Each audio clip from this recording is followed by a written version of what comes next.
안녕하십니까, 이타이 권전호입니다.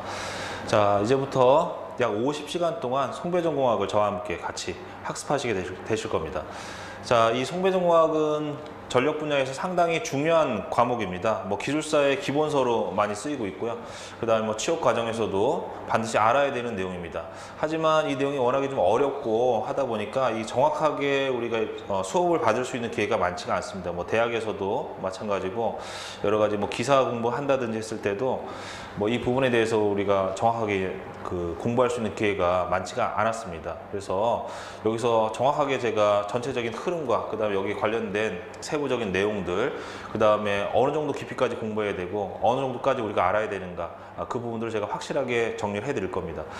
우리가 이제 송배전공학 하게 되면 기사 시험을 볼 때에 어떤 전체적인 과목 중에서 아주 일부만을 차지하고 어떨 때는 이게 이제 암기 과목으로 좀 보시는 분들도 있습니다. 그게 이제 너무 어렵다 보니까 깊이 있는 내용을 다룬다기보다는 그냥 단순하게 단편적으로 다루는 경우가 많거든요. 대학에서도 마찬가지고 또 기술사 분야에서도 여러 종목이 있지만 대표적으로 이제 전기 분야에서는 발송배전과 건축전기가 대표적인 기술사 자격인데, 발송배전에서는 이 분야를 상당히 심도 깊게 정확하게 어느 정도 정리를 해서 공부를 하고 있습니다. 하지만 건축전기를 준비하시는 분들은 또 이걸 왜 해야 되는가, 이런 또 생각을 가지시는 분들도 있고, 이건 좀 약간 범위가 벗어난 게 아닌가라는 생각을 하시는 분들도 있는데 그렇지 않습니다. 제가 발송배전 기술사를 공부하고 건축전기 기술사를 공부했을 때 항상 중심이 되는 책이 지금 여기 나와 있는 이 책이거든요. 이 책이 상당히 중요합니다. 그래서 저는 비교적 좀 젊은 나이에 발송배전 기술사와 건축전기 설비 기술사를 얼마큼 공부했다는 정확하게 말씀드리긴 좀 그렇지만은 굉장히 짧게 했습니다. 일반적으로 공부하시는 분들의 수험 기간이 한 5분의 1 정도밖에 안 했던 것 같아요. 그거는 제가 이 책을 그래도 나름대로 잘 분석을 하고 잘 정리를 해서 내가 필요한 것만큼, 그만큼을 딱 공부를 했다는 얘기죠. 여기서 더 깊이 있게 할 것도 없고요.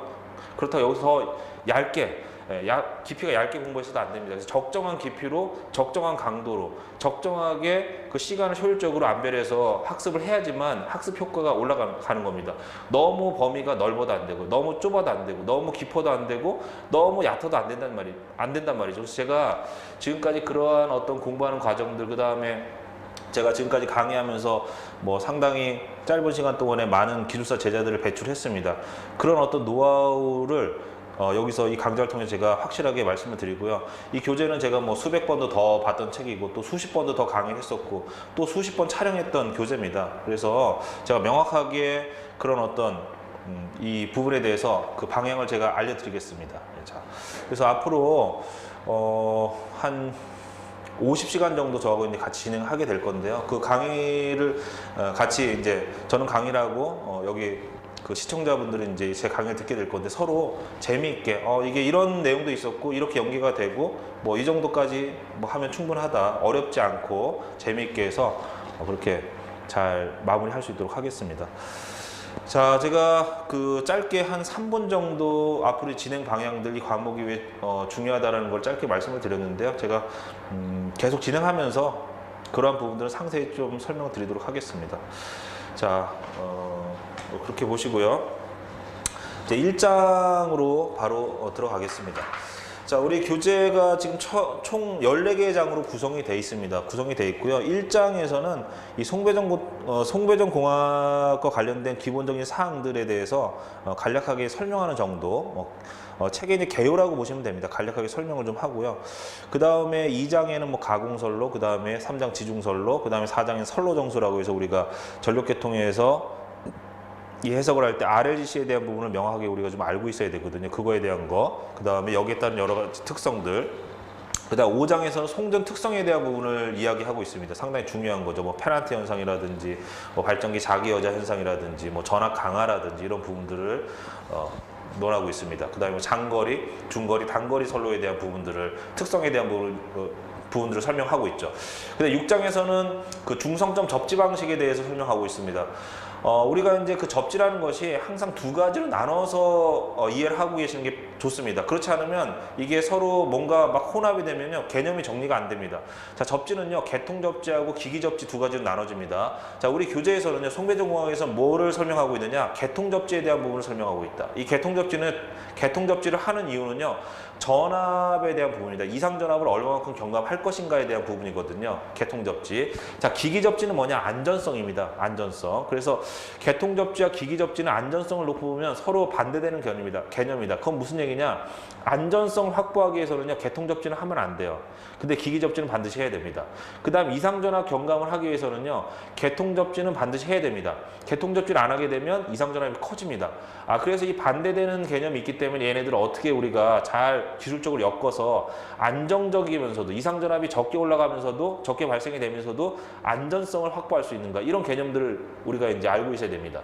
자, 그 다음에 7장에서는 고장계산, 고장계산에 대한 가장 기본적인 게 정상, 역상, 영상에 대한 개념입니다. 자, 정상, 역상, 영상에 대한 개념은 뭐냐? 전압, 전류, 임피던스에 대한 세 가지 개념이 있거든요. 이 접근 방식이 약간 틀려요. 그래서 그거에 대한 확실한 개념을 여기서 잡고 나가면 그 다음에는 고장 계산하는 게 굉장히 쉽습니다. 그런데 그게 개념이 없으면 아무리 좋은 기술 서적을 보더라도 그냥 수박 겉핥기식으로 그 내용을 외우는 것뿐이지 응용력도 안 되고 기술적인 해석 능력도 생길 수가 없습니다.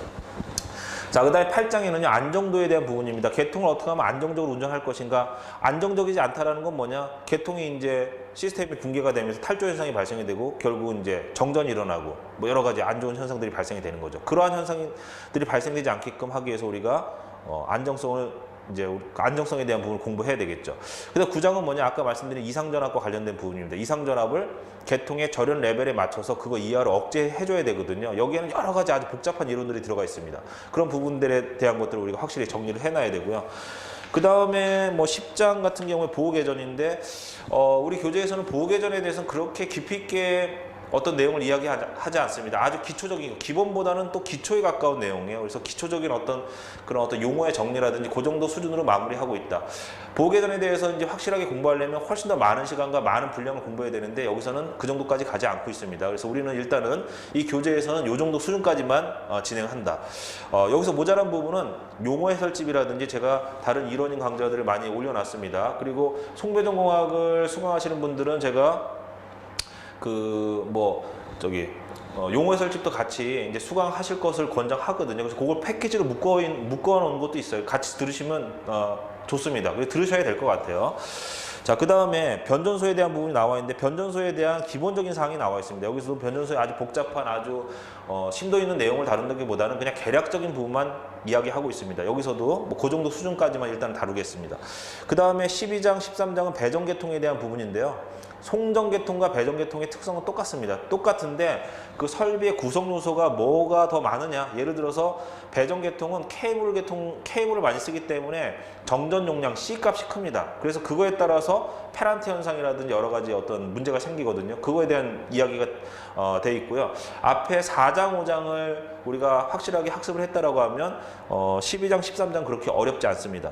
그 다음에 14장 배전선로의 관리와 보호 이렇게 돼 있는데 이게 분량이 한 70페이지밖에 안 되는데요. 이 안에는 굉장히 많은 내용들이 들어가 있어요. 그래서 실질적으로 14장이 페이지 수는 많지 않지만 강의하는 시간이 좀 많아요. 이게 실질적으로 이제 정확하게 모든 것들 다 하려면 양이 한 400페이지, 500페이지 정도 늘어나거든요. 근데 여기는 좀 축약을 해서 중요한 부분만 볼 수 있게끔 정리를 해놨습니다. 자, 이렇게 총 14개의 장으로 구성이 되어 있고요. 우리가 뭐 다 중요합니다. 다 중요한데 그 중에서도 여러 군데 많이 응용이 되는 아주 핵심적인 사항은 4장서부터 9장까지입니다. 4장, 5장, 6장, 7장, 8장, 9장. 4장 뭡니까? 선로정수. 5장 뭡니까? 송전 특성.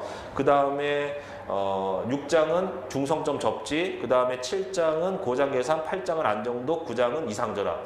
이 6개의 장이 중심이 되면요. 앞에 있는 1, 2, 3장, 그 다음에 뒤에 있는 10장서부터 14장까지 우리가 명확하게 스스로 해결할 수가 있습니다. 자, 이렇게 총 14개의 장으로 구성이 되어 있다는 것을 말씀드렸습니다. 이제 진도 좀 나가야 되겠죠. 1장으로 바로 들어가겠습니다. 1장. 자, 송배전계통의 구성. 자, 여기 뭐 첫 페이지 보면 상당히 많은 문장들이 있는데 굵은 글씨로 이런 말들이 있을 겁니다. 전력계통. 그 다음에 발전설비. 그 그 다음에 수송설비, 그 다음에 수용설비, 운영설비 이 네 가지를 암기합니다. 자, 이 전력계통이란 발전설비, 수송설비, 수용설비, 운영설비 이 네 가지로 구성이 돼 있다. 전력계통이란.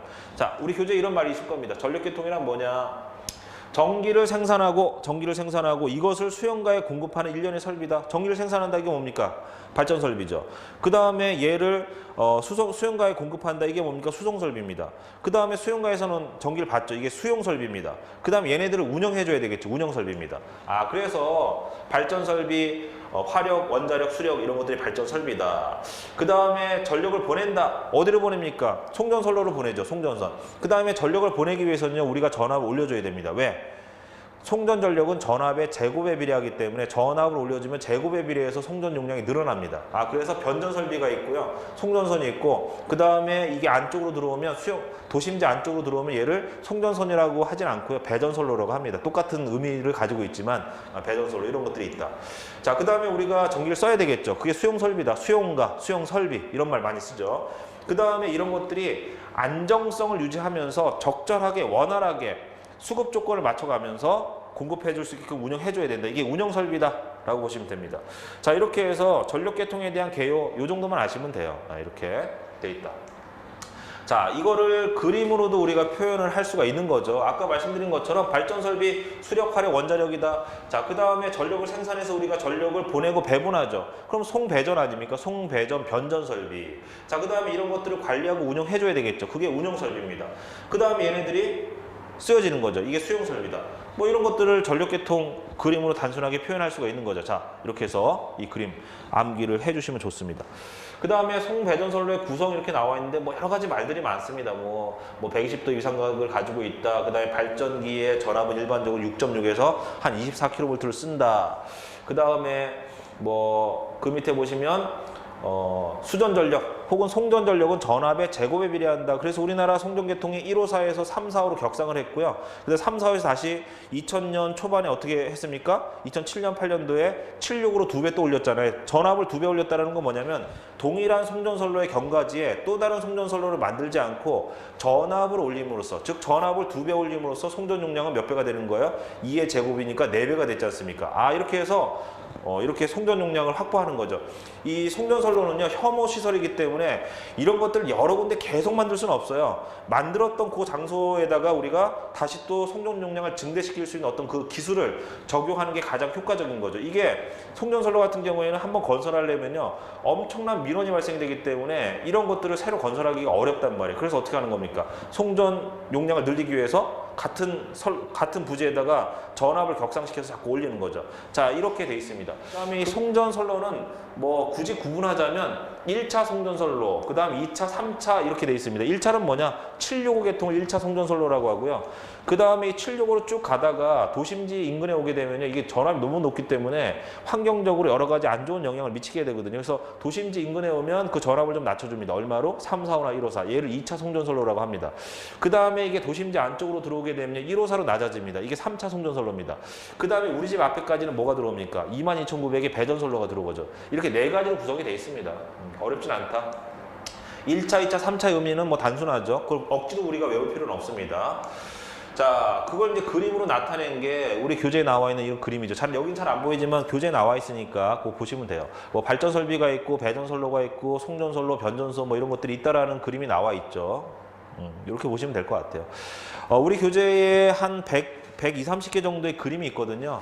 그런 그림들은 외워두시는 게 좋아요. 그러니까 저는 이거 외울 때 제가 옛날 뭐 한 3, 4년 전에 이 책을 가지고 발송배전 기술사 공부할 때는 뭐 스캔 기능 뭐 이런 게 거의 없었어요. 그런 스캔 기능이 있는 복사기도 없었고 그거를 해가지고 뭐 스캔하는데 돈이 많이 들어가니까 그렇게 못합니다. 그래서 책 그림을 복사해가지고요. 다시 그걸 또 축소 복사해서 그림만 200개 정도 그 조그만 수첩에다 붙여가지고요. 그거를 아침, 점심, 저녁을 한 3, 4번씩 봤어요. 그렇게 한 달 정도 보면 그림은 되게 잘 외워져요. 이 문장이나 이런 건 안 외워지는데, 그래서 이런 그림들은 외워두시면 상당히 좋습니다. 계속 그 의미를 내가 생각하게 되잖아요. 그래서 별건 아니지만 이런 것들 정리해서 암기해 두시면 좋겠죠. 자, 이렇게 해서 뭐 그림 보시고, 제가 이거는 뭐 시험에 나오는 건 아니에요. 그냥 제가 의미를 설명드리기 위해서 그림을 이제 화면에 띄워드린 거고요. 그 다음에 송전 방식에 대한 부분 보겠습니다. 송전. 자, 송전 방식은요, 직류 방식과 교류 방식이 있거든요. 자, 지금까지는 우리가 주로 뭘 많이 사용했냐면 거의 99.9% 교류 방식을 썼습니다. 교류 방식을 썼는데 교류 방식과 직류 방식에는 분명한 장단점이 있습니다. 그래서 과거에 이제 교류 방식 쓰다 보니까 교류는 도저히 전력을 보낼 수 없는 그런 어떤 구간이 있어요. 예를 들어서 그 해저 구간. 육지에서 섬으로 전력을 보내야 되는데 그때는 이 교류로 보내게 되면 C 성분 때문에 이게 전력을 보낼 수가 없어요. C에서 발생되는 무효 전력이라든지 또 C 성분에 의해서 발생되는 전압 상승 때문에 이게 전력이 안 갑니다. 그래서 그러한 계통에는 C 성분이 존재하지 않는 직류 계통으로 보내게 되거든요. 그래서 이거에 대한 장점과 단점들을 우리가 명확하게 좀 파악을 하고 있어야 된다. 라고 보시면 되고요. 교류 방식에는 장점이 크게 세 가지가 있다. 이거 말고도 여러 가지가 있지만 우리 크게 세 가지만 일단 외웁니다. 그 다음에 직류 방식에는 뭐 장점이 한 6가지 정도 우리 교재에 나와 있을 거예요. 그래서 그 큰 틀만 먼저 외우시면 돼요. 자, 제가 이거에 대해서 정리해 놓은 자료, 이게 지금 한 몇 페이지냐면 한 600페이지 정도 되거든요. 그런데 이거 해도 잘 안 외워지니까 이걸 외우기 위해서 제가 한 10페이지 정도로 축약한 게 있어요. 목차하고 거기 나와 있는 키워드들을 축약해 놓은 게 있거든요. 그게 외워지면 이 책에 대한 공부가 70% 정도 끝난 거예요. 그 다음에 나머지 뭡니까? 정의, 그 다음에 그림, 그 다음에 여기 나와 있는 공식, 그 다음에 계산 문제는요. 계산 문제가 아주 고도의 수학이 나오는 게 아니라 산수가 나옵니다. 산수. 그런데 왜 못 푸느냐? 그 계산 순서가 바뀌게 되면 이게 안 풀려요. 그래서 계산 문제는 여기는 순서를 암기하면 됩니다. 그 순서를 제가 정리해 놨어요. 그거를 제공해 드릴 겁니다. 그러면 그거를 내가 이 책을 다 보지 않더라도 그거를 무조건 외우세요. 외우시고 이 책을 보면 학습 효과가 2배, 3배, 4배 올라갑니다. 그냥 외우면 이게 어디가 중요하고 어디는 건너뛰어야 되고 어디는 집중적으로 봐야 되는지 눈에 안 들어오는데 제가 어느 부분을 집중적으로 보라고 하는 그런 가이드라인을 제시해 드릴 거예요. 그럼 그걸 위주로 해서 보시면 기술사까지도 충분히 따는데 지장이 없다. 예, 그래서 그걸 기준으로 가시면 됩니다. 자, 거기에 이제 3가지, 뭐 5가지 이런 말들이 있을 겁니다. 그거 보시면 되고요. 교류 방식에 3가지 암기합니다. 자, 뭐가 있느냐? 전압의 승합과 강압이 용이하다. 자, 직류는요, 전압을 변성할 수가 없어요. 하지만 교류는요, 전압을 올릴 수도 있고 내릴 수도 있습니다. 뭐를 통해서? 변압기를 통해서. 네, 변압기. 자, 그 다음에 두 번째 장점은 뭐냐면요. 거기 승합 강압이 용이하다 해서 뭐 어쩌고저쩌고 쭉 나와 있는데 중간에 보시면 변압기라는 용어가 있을 겁니다. 그래서 요거 키워드만 보시고 나머지는 제가 이걸 읽어드릴 필요는 없어요. 자, 한번 보시고 그 다음에 변압기와 관련된 등가회로 나와 있죠. 이거는 암기하세요. 이걸 제가 설명을 해드리면 핵심적인 사항으로 가지 못하고 여기서 많은 시간을 소비하기 때문에요. 이제 이 강의가 늘어지게 되면 그때부터는 학습 효과가 떨어집니다. 이거는 많이 보는 그림이죠. 등가회로 벡터도 암기합니다. 그리고 이거에 대해서 원리는 한번 보시면 돼요. 그 다음에 여기 보시면 전압과 자속에 대한 거, 그 다음에 이 자속에 의해서 전압이 유기가 되는 파형들이 나와 있거든요. 원래 1차 측의 전압이고요. 1차 측의 전압에 의해서 90도 늦은 자속이 발생이 되고 이 90도 늦은 자속에 의해서 다시 또 90도 늦은 전압이 유기가 됩니다. 이게 렌츠의 법칙, 패러데이 법칙 아닙니까? 얘네들을 수식적으로 증명한 요 E1, E2에 대한 값이 나와 있거든요. 그래서 여기 보시면 180도 위상차가 나와 있지 않습니까? 원래 전압은 사인 오메가 t인데 이 변압기에서 1차 측에 유기되는 E1과 E2는요. 오메가 마이너스 180도라는 값이 나와 있죠. 이게 얘를 계산하게 되면 이렇게 나와요. 그래서 위상차가 180도 뒤로 늦어져 있잖아요. 자, 요거 그림 이해하시고요. 이해 안 되면 이런 개념이다라는 것만 알고 있으면 돼요. 1차 측의 전압, 그 다음에 자속, 그 다음에 이 자속에 의해서 유기되는 변압기 1차 측 전압, 변압기 2차 측 전압. 이렇게 암기합니다. 이렇게 해서 전압을 변성한다. 즉, 얘가 자속이 이렇게 파형이 변화가 돼야지만 2차 측의 전압이 유기가 되는 거예요. 렌츠의 법칙에 의해서. 이게 직류면요. 자속의 변화가 없으면 이게 존재하지 않습니다. 그렇게 보시면 됩니다. 그래서 교류는 전압을 변성할 수가 있다. 자, 그 다음 회전자기를 얻을 수가 있다. 우리가 삼상을 씁니다. 단상은 회전자기 없어요. 삼상을 쓰면 회전자기가 생깁니다. 우리가 쓰는 부하의 60%가 동력입니다. 그 동력 중에서도 뭐를 많이 쓰냐면 유도전동기를 많이 쓰거든요. 거의 대부분이 전동기가 유도전동기인데 이 유도전동기는요. 특별하게 뭔가 회전시킬 수 있는 별도의 장비가 필요 없어요. 그냥 삼상을 가하게 되면 그 삼상에 의해서 회전자기가 발생이 되면서 이 회전자기가 유도전동기를 돌려줘요. 네. 자, 그래서 이 회전자기를 얻을 수가 있기 때문에 그 원리는 유도전동기 파트를 보시면 돼. 제가 여기서 유도전동기를 또 설명하게 되면 이게 앞으로 진도 못 나고 여기서 이제 머무르면서 헷갈리게 되는 거예요. 예, 우리가 알아야 되는 것보다 다른 쪽이 자꾸 빠지게 되는 거죠. 자, 이거 보시면 이거 유도전동기 아마 공부 많이 하셨을 거예요.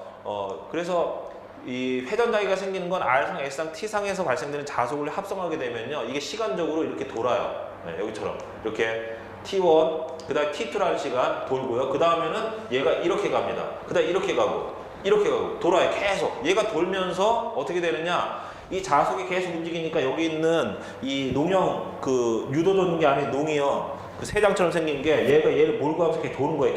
계속 돕니다. 이래서 그 회전력이 발생이 되는 거죠. 이게 3상을 통해서 발생되는 회전 자개다. 그 정도까지 아시면 돼요. 네, 그 정도. 자, 그 다음에 일관된 운영을 기할 수가 있다. 이건 뭐냐면 우리가 쓰는 계통이 전부 다 교류 계통이기 때문에 교류로 가는 게 낫지. 전부 다 교류인데 나만 직류다. 그러면 이 직류를 교류하고 연계해서 쓰려면요, 여러 가지 장비들을 내가 내 돈 들여서 만들어야 됩니다. 복잡하죠. 그래서 대부분의 계통이 교류로 가는 거고요. 꼭 필요한 장소에는 직류로 갑니다. 그런데 지금은 직류 설비가 점점점 늘어나고 있어요. 그 다음에 최근에는 스마트 그리드라는 개념이 나와 있고요. 그 다음에 신재생 에너지들이 자꾸 늘어나지 않습니까? 예를 들어 태양광 같은 경우에는 직류거든요. 그래서 앞으로는 이제 직류에 대한 그런 계통 연계 부분들이 점점점 늘어날 겁니다. 우리나라도 1990년대 초반에 제주 해남간에 HVDC에서 직류 연계 선로를 하나 만들었는데, 그 이후에 2012년인가 제2차 진도 해남간에 2차 HVDC를 만들었죠. 지금 운영하고 있죠. 그 다음에 3차 내륙에도 만듭니다. 바다가 아닌데도 내륙에 만든다. 여러 가지 이유에 있어서. 그 다음에 지금 현재 뭐 정부에서 신재생 에너지에 막대한 돈을 투자한다고 지금 발표를 했지 않습니까? 그런 것들이 교류를 연계하기보다는 직류를 연계하는 게 계통이 훨씬 더 안정적으로 가기 때문에 직류 설비는 앞으로 점점점 늘어날 수밖에 없다. 뭐 전기자동차 뭐 이런 것도 전부 다 직류 아닙니까? 자, 어쨌든 지금 현재는 교류 계통이 편리하기 때문에 일관된 운영을 하기 위해서 교류 계통을 가고 있다. 하지만 앞으로는 직류 설비도 이제 많이 늘어날 거라고 말씀드렸습니다. 자, 현재 부하의 대부분은 교류 방식으로 되어 있기 때문에 발전소에서 배전까지 전 과정을 교류 방식으로 통일하면 운영이 편리하다. 그 정도까지 보시면 돼요. 자, 그 다음에 뭐 안에 있는 내용 읽어보시면 될 것 같고요. 그 다음에 직류 방식이 가지고 있는 장점이 있습니다. 자, 직류 방식의 장점이 몇 가지가 있을까요? 몇 가지가. 자, 5가지가 있습니다. 5가지 암기합니다. 저렴 계급을 낮출 수가 있다. 자, 왜 그러느냐? 동일한 전력을 보냈을 때요, 직류로 보냈을 때와 교류로 보냈을 때는요, 시료값과 피크치만큼의 차이가 있습니다. 자, 그게 무슨 얘기냐면, 여기 보시면은 직류 방식은 선로 전압이 같은 시료값에 교류 전압의 최고값의 루트 2분의 1배이다. 이거는 시료값과 피크값과 피크치만큼의 차이가 난다는 얘기거든요. 그거는 여기 보시면 이거예요. 동일한 전력을 보낸다고 했을 때 교류는요, 이러한 파형으로 보내야지만 예를 들어서 전력을 100W를 보낼 수가 있다. 근데 직류는요, 이러한 전압으로 보냈을 때 100W를 보낸다는 얘기예요. 시료값과 피크값이 교류가 그런 의미를 가지고 있는 거거든요. 그러니까 동일한 전력을 소비 전력을 보냈을 때, 소비할 수 있는 전력을 보냈을 때 교류는요, 전압이 루트 2배만큼 커져요. 직류는요, 얘보다 루트 2분의 1배로 작아져요. 그건 뭐냐? 절연체의 두께가 요만큼 얇아진다는 얘기죠. 그건 뭡니까? 절연 비용이 덜 들어간다는 얘기예요. 아시겠죠? 뭐 수치적으로 막 여러 가지 복잡한 이야기를 가지고 설명하면 어렵습니다. 그렇게 할 필요 없어요. 이렇게 아시고, 뭐 시료값과 피크값이 뭔지는 이제 우리가 안단 말이에요. 이 정도 강의를 듣는 수준은요. 그래서 제가 그걸 여기서 설명할 필요는 없다는 얘기죠. 자, 이런 차이가 있기 때문에 저렴 계급을 낮출 수가 있다. 자, 그 다음에 송전 효율이 좋다. 이건 뭐냐? 직류는요, 주파수가 제로입니다. 주파수가 제로라는 건 뭐냐면 L 성분과 C 성분에 의한 리액턴스 성분이 없다는 얘기예요. X. 리액턴스 뭡니까? XL은요, 2πfL이죠. 그 다음에 XC는 뭡니까? 2πfC분의 1이죠. 그래, 리액턴스가 존재하지 않기 때문에 무효 전력이 없어요. 그건 뭐냐? 송전 효율이 좋다는 얘기예요. 그 다음에 주파수가 없기 때문에요, 표피 효과가 없습니다. 자, 주파수가 표피 효과는요, 주파수가 높을수록 송전선의 단면적이 커질수록 표피 효과가 커집니다. 자, 그런데 직류는요, 주파수가 제로죠. 표피 효과가 제로라는 얘기예요. 그래서 무효 전력과 표피 효과가 없기 때문에 송전 효율이 높습니다. 암기합니다. 자, 무효 전력 아까 말씀드렸는데 전압과 전류가 위상차가 발생이 되면 전력이라는 건 전압하고 전류를 곱하잖아요. 그러면 전력은 이러한 형태로 발생이 돼요. 이렇게 발생이 되기 때문에 여기에 마이너스 성분에 해당되는 요만큼이 서로 상쇄돼서 없어져 버리고요. 결국은 그 부하 설비까지 공급되는 전력은요, 요것만 공급되는 거예요. 이렇게. 얘가 유효 전력이고 얘가 무효 전력이거든요. 요 비금친 부분이 발생하는 이유는 뭐냐면 얘가 위상차가 벌어졌기 때문에, 위상차가 제로가 되면요 그런 게 발생할 수가 없어요. 위상차가 벌어졌다는 건 뭐냐, 계통에 C나 L이 있기 때문에 발생이 되는 거거든요. C나 L이 존재한다는 건 뭐냐, 주파수가 있다는 얘기예요. 그래서 직류에는 이게 존재하지 않기 때문에 무효 전력 손실이 없다, 이렇게 쉽게 이해를 하시면 될 것 같습니다. 제가 그림을 이렇게 띄워드렸지만 이렇게 보시면 됩니다. 그 다음 표표가는 제가 아까 주파수가 높을수록 표표가 커진다. 주파수가 제로면 그 표표가 제로다. 따라서 표표가 크다는 얘기 뭐냐면 전류가 바깥쪽으로 흐르고 안쪽으로 안 흐른다는 얘기거든요. 그건 뭐냐면 전류가 흐르는 유효 단면적이 줄었다는 얘기입니다. 자, 그러면 전선의 단면적이 줄었다. 그럼 저항은 어떻게 되는 거예요? 커지는 거죠. 왜? R은 로 A분의 L이잖아요. 그러니까 A가 분모했는데 이게 커졌다라는 건 R 값이 작아진다는 얘기. 이게 커졌다라는 건 R 값이 작아지는 거죠. 그 다음 단면적이 줄었다는 얘기, A 값이 작아지기 때문에 분모가 작아졌기 때문에 R 값이 커지는 거죠. 이래서 손실이 커지는 거예요. 단면적이 줄으니까 열이 많이 발생되겠죠.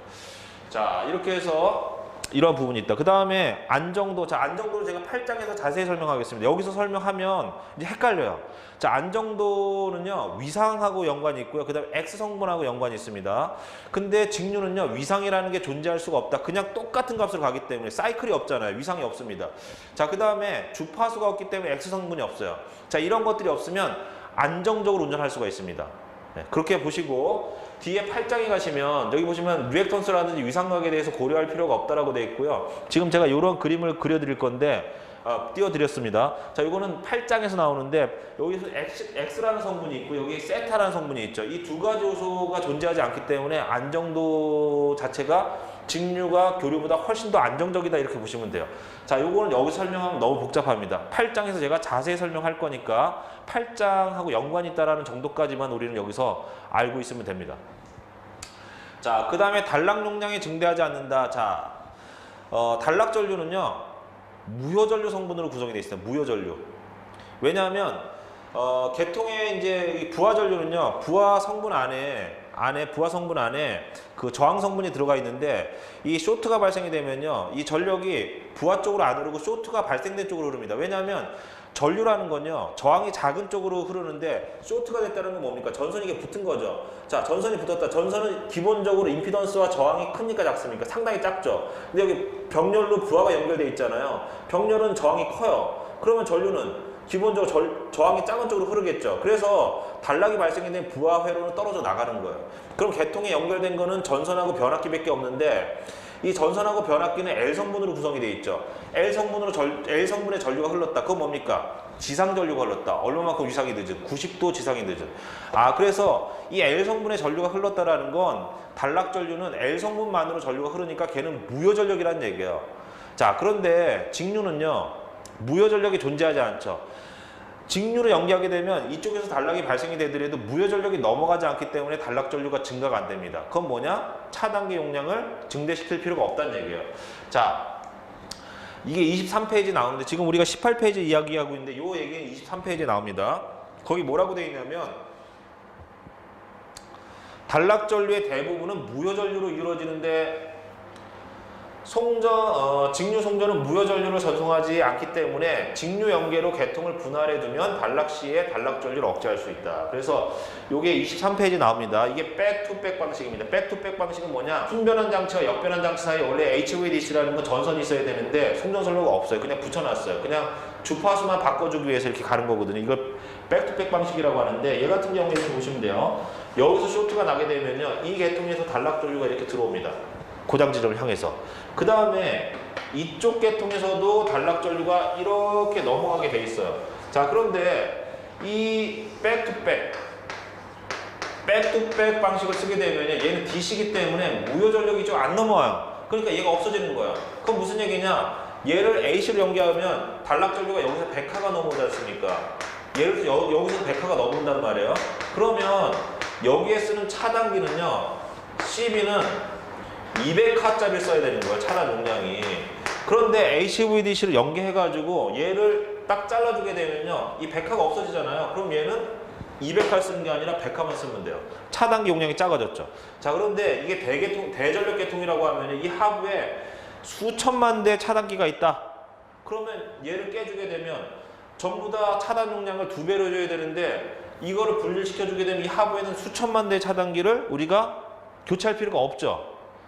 그래서 HVDC를 연계합니다. 이게 HVDC가 내륙에다 쓰는 이유가 거기에 있다는 얘기죠. 발전 설비 용량이 늘어나잖아요. 늘어나면 늘어날수록 나는 우리 집에 차단기가 달려 나는 아무것도 안 했는데, 발전 설비의 용량이 늘어나면 발전 설비 용량이 2배가 늘어나면요, 일반적으로 차단기 용량은 2배가 돼야 되는 거예요. 난 10화짜리인데 우리가 전기를 계속 많이 쓰니까 산업이 발달하면 전기를 많이 쓰게끔 돼 있거든요. 그럼 얘가 계속 늘어나면 발전소를 많이 짓는단 말이에요. 신재생에너지, 태양광, 뭐 원자력, 뭐 화력 막 짓는단 말이에요. 그러면 짓는 것만큼 그 배수만큼 차단기 용량이 늘어나는 거예요. 그럼 우리 집안에 차단기가 예를 들어 ELB 포함해서 4대가 있다. 시간 지나면 내가 그거 바꿔야 돼요. 나도 바꾸고 옆집도 바꾸고 윗집도 다 바꿔야 된단 말이죠.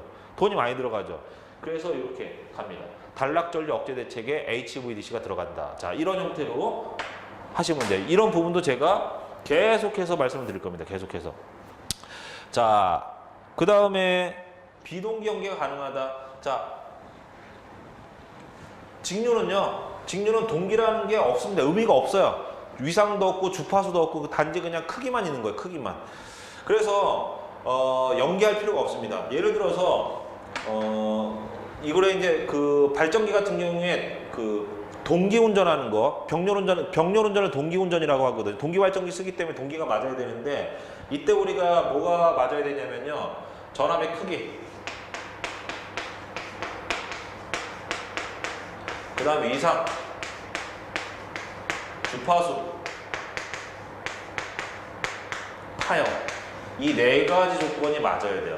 이게 안 맞으면 계통을 연계해서 운전할 수가 없어요.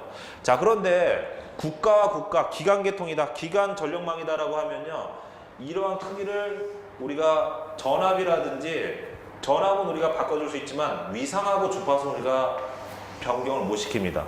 같은 전압의 크기, 같은 60Hz라고 하더라도 위상은 또 못 바꿔요. 그러니까 국가와 국가간을 연계한다는 건 불가능합니다. 한번 위상과 주파수가 정해지면 이거를 흔들 수가 없어요. 밀거나 당길 수가 없습니다. 그러면 계통이 붕괴가 됩니다. 그래서 계통이 한번 형성이 되면 A시간에는 도저히 연계할 수가 없어요. 아무것도 없는 상태를 만들어줘야 됩니다. 그게 뭡니까? DC. 그래서 비동기 연계가 가능하다는 얘기죠. 자, 그래서 5가지 특징을 가지고 있다라고 보시면 됩니다. 자, 이렇게 해서 18페이지까지 이 부분을 우리가 확실히 정리합니다. 어렵진 않죠. 여기까지 어렵지 않습니다. 일정은 어렵지 않아요. 부드럽게 나갈 겁니다. 자, 이렇게 이 직류와 교류 방식에 대한 장단점에 대해서 말씀을 드렸습니다. 여기까지 하고요. 잠시 쉬었다가 이제 직류 송전 방식에 대한 부분을 우리가 좀 봐야 되겠죠. 예. 이렇게 해서 직류 방식의 장점까지 우리가 수업을 마무리하겠습니다.